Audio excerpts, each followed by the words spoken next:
So how is it going, Dank Division? Dank Dan here, and today we got a look at Warzone 2.0. This includes the Battle Royale as well as DMZ. But this video, since most videos that everyone's been covering everything are about 35 minutes long, we're going to focus strictly on the Battle Royale side of things. DMZ is going to get its own video, as well as the Season 1 stuff for multiplayer Modern Warfare 2 getting its own video. So let's dive in, first starting off with the main topic of controversy, that of course being the loadouts. When we initially saw at COD Next that loadouts were going to be tossed and that instead we were going to have a buy your weapon system and there were no perks, no nothing, we all got a little bit worried. Well, for all of you who can't wait to see the latest meta videos start dropping, you have it that loadouts are back and they're here to stay. Yes, you are able to pick your weapons. This includes your primary and your secondary, as well as your perks. And for those of you curious if the perk is going to have a set timer for the ultimate as well as the other perk, there is no timer. You get 4 perks. Do with that information what you will. So going back to the loadouts, there are now 3, count them, 3 ways to achieve these little bastards. So let's at least go over the first one of the key ones that's, you know, a classic. That, of course, being the Loadout Drop public event. Now, initially, when we played Warzone, one of the biggest pains in the asses was that your loadout would drop right in the middle of a gunfight, and you'd have to fight your way through everybody else to get your specific loadout. Well, good news. Your loadout drops are no longer limited to an individual squad, meaning let's say there's 20 squads on the map and 20 loadouts drop. You can grab any of the 20. That means you could grab the one that's off the beaten path in the middle of bumfuck nowhere that no one seems to want to touch. You could also go for the hot drop. This also means that if someone is camping a loadout, you can choose to avoid it, go around and pick a different one. Then of course you have the classic way you can go about this. Buying it with in-cash money, and guess what? That hasn't really changed all that much. But be aware that when you use your in-cash money at the shops, you're going to be able to purchase your primary weapon from your created loadouts. Meaning that trying to rely on the buy station as a typical place to go might not be your best choice. Then there is, of course, another way to get your loadouts, and this is a new way.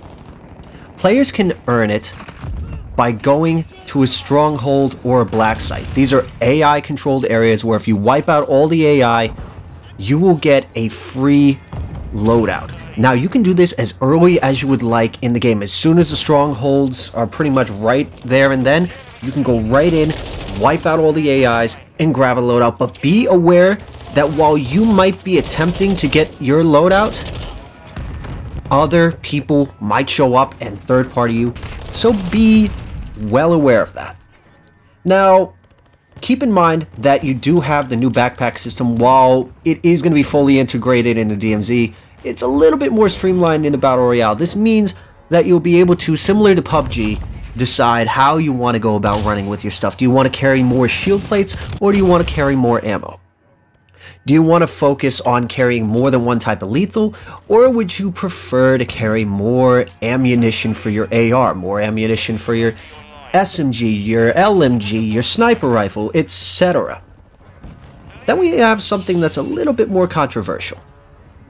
The Gulag. Now, up until now, the Gulag has always been a 1v1 thing. Now, granted, you can consider it a 1v1 with your teammate being up above giving you callouts, but this time around, it's a 2v2 and it's random. No, you won't get paired with your teammate. Instead, you will get paired with a random person. And you have a couple options to go about winning. A, kill the opponent. B, kill the AI opponents that come in after the timer runs out. Now keep this in mind. If the timer runs out and no one kills the AI and everyone just sits there, all 4 players get wiped.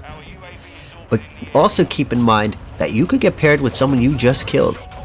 You might also get paired with someone who's incompetent and now you're doing pretty much a 1v2. God help you. Now keep this in mind, that whatever you win with in the Gulag, you will get to keep in your hand.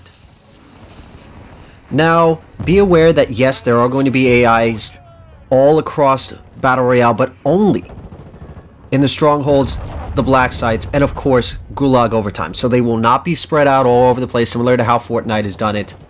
They will just be in those areas. Now keep in mind that the circle collapse is also a little bit different. How so? You have it that the circle doesn't just collapse inward only. It splits in half or can split into thirds. And we'll have it that you'll have, let's say, one team will be in one spot, one team will be in another spot, and eventually it'll all converge on a single area. This will eliminate people deciding to sit in one particular spot till the end of the match, as well as giving people the opportunity to move from point A to point B, and even having it that gunfights don't necessarily get too crazy, or they might get all kinds of hectic, depending on which one of the circles you decide to go into. Now, something to also keep in mind, because this will make you smile a little bit, is the proximity chat. Now, what exactly does this mean? This means you can trash talk your opponents, or be able to pick up on your enemy's chatter and figure out, okay, how are we going to get inside there and wipe them the hell out? Now, keep this in mind, there are quite a few vehicles that you'll be able to run all across El Mazrah, ranging from the classic ATV and the helicopters, all the way to armored vehicles, and boy oh boy does it get good. Now, keep this in mind, one of the ways that they nerf vehicles is that now, vehicles actually use fuel over time. Now, how fuel efficient each vehicle is and how many hits they can take remains to be tested because we only saw a brief look at it. Now, keep this in mind.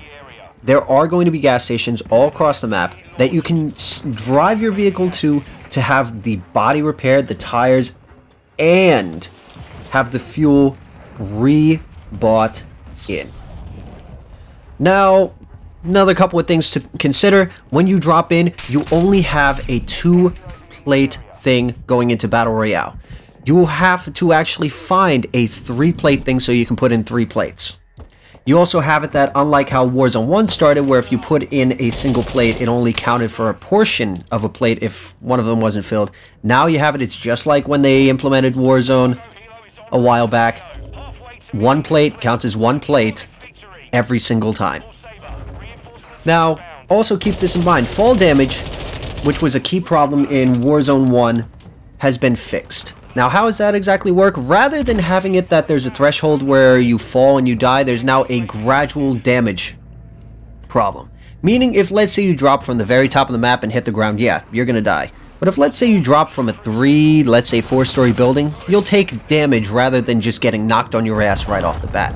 So this will lead to a lot more people having to make split-second decisions over whether or not do I want to take a little bit of damage to get out of this situation, or is it worth waiting it out and seeing how things go. Now keep in mind that there are plenty of points of interest ranging from Terminal to all of the newer maps as well as Shipment. And believe me when I say this map is ginormous, and we are back to 150 players, so it's evenly spread out. The game takes a solid amount of time, and there will be plenty to explore and plenty to run.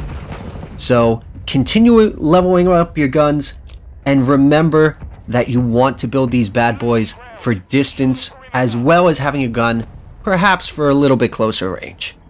So with that being said, I want to hear in the comment section down below, what did you think of COD Next, specifically in the Battle Royale area? For me personally, the third-person showcase, I thought looked rather nice. It's kind of got my attention. It makes me want to play that, given the fact that I've kind of taken a break from Warzone 1 and snuck my way into Fortnite for a little bit. So the idea of being able to go, I can hop into third-person mode and play that instead, honestly, sounds like a wonderful idea. Now, while I would also love for them to implement the idea of adding in a no loadouts mode as well, just to see how the fan base takes it. I'm not saying that I don't want loadouts, I just wouldn't mind the idea to be thrown out there. So with that being said, I want to hear your thoughts in the comments down below. And all of you guys out there, I hope you're just as excited as I am for Season 1. And you guys have a wonderful day, night, whatever you're doing, do it wholeheartedly. Be on the lookout for the other videos that'll be coming out. And this is Dank Dan, signing off. Get them to click that subscribe button, Dank. It's the only way we can figure out the numbers. What do the numbers mean, Dank? We're wasting valuable time.